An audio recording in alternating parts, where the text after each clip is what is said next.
Blueberries need a soil pH between 4.5 and 5.5.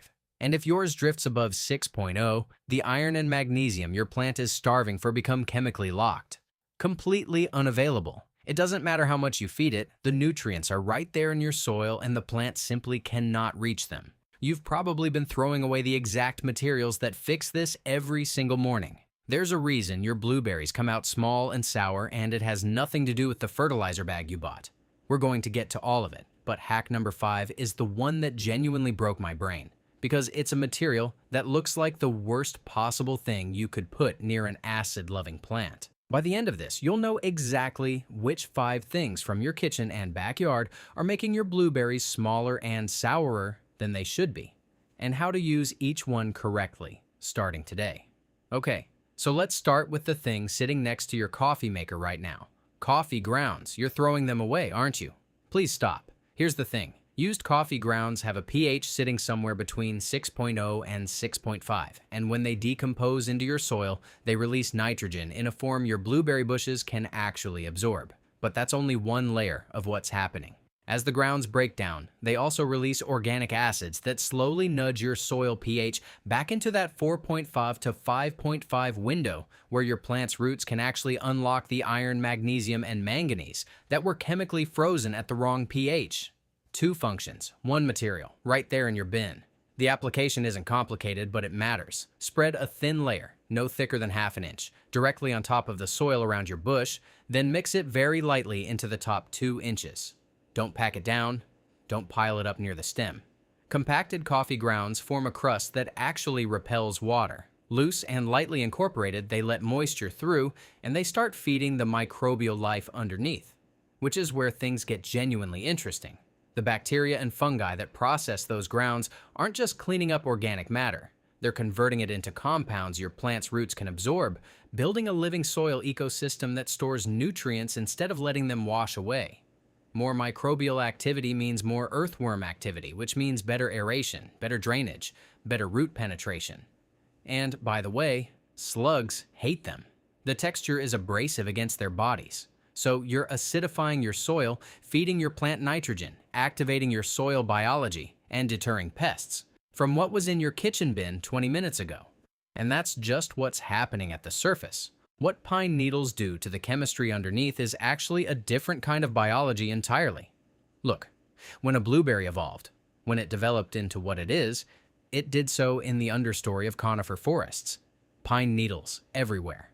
A thick mat of slowly decomposing organic material, releasing organic acids continuously into the soil below. The plant built its entire nutritional strategy around that ecosystem. So when you spread 2 to 3 inches of pine needle mulch around your blueberry bushes, keeping it about an inch clear of the stem itself so you're not inviting rot, you're not just mulching. You're recreating habitat. You're giving the plant the exact floor it evolved in. The pH effect isn't immediate, which is actually the point. As pine needles decompose, they release organic acids slowly over weeks and months, the way a plant actually wants to eat. Not a one-time chemical spike, but a sustained gentle acidification that keeps your pH in range across seasons. In summer, that needle mat holds moisture in, cutting your watering needs significantly in dry stretches. In winter, it insulates the root zone from freeze-thaw cycles that can fracture shallow feeder roots. And honestly, it looks good. Clean, natural, exactly what a well-tended blueberry patch should look like. If you're still here and you haven't already gone looking for pine trees in your neighborhood, hit subscribe to Home Plants Hacks. We go this deep every single week. Now, eggshells. Before you throw another one away, know this.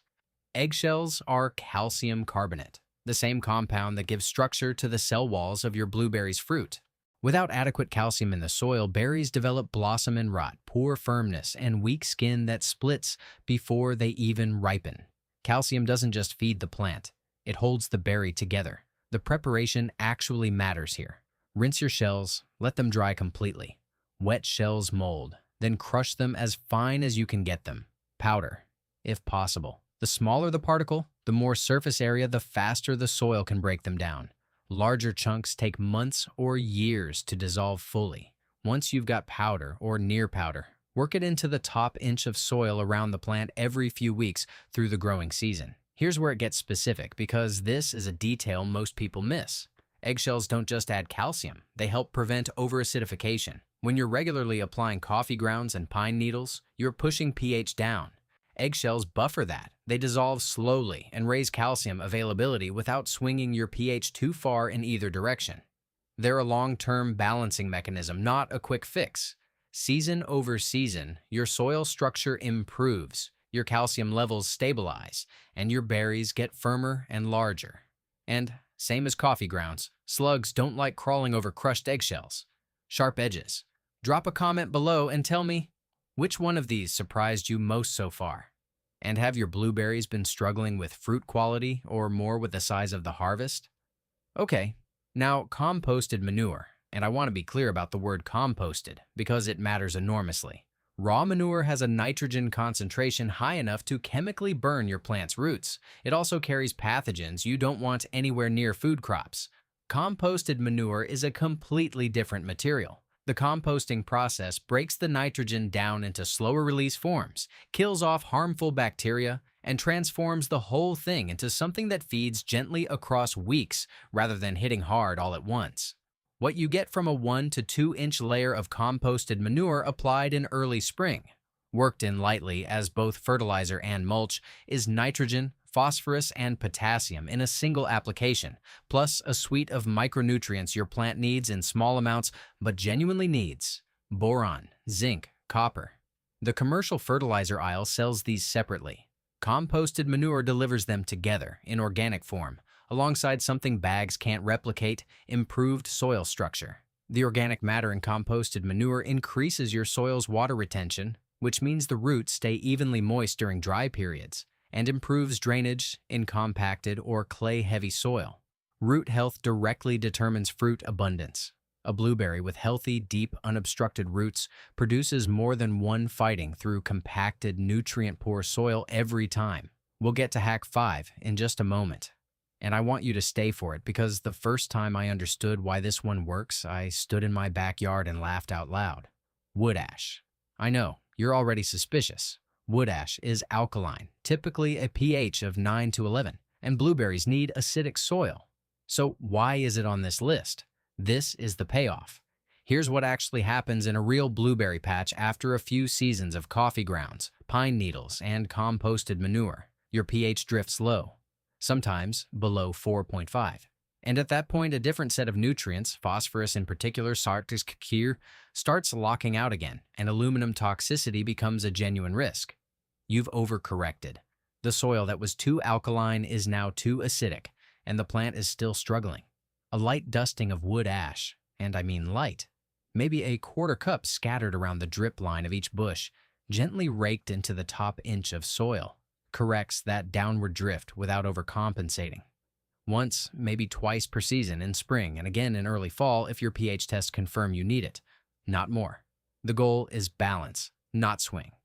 And wood ash brings 2 things that no other material on this list does: potassium, which is directly responsible for fruit development and sugar accumulation, bigger, sweeter berries, and a fine particle calcium that works faster than eggshell powder.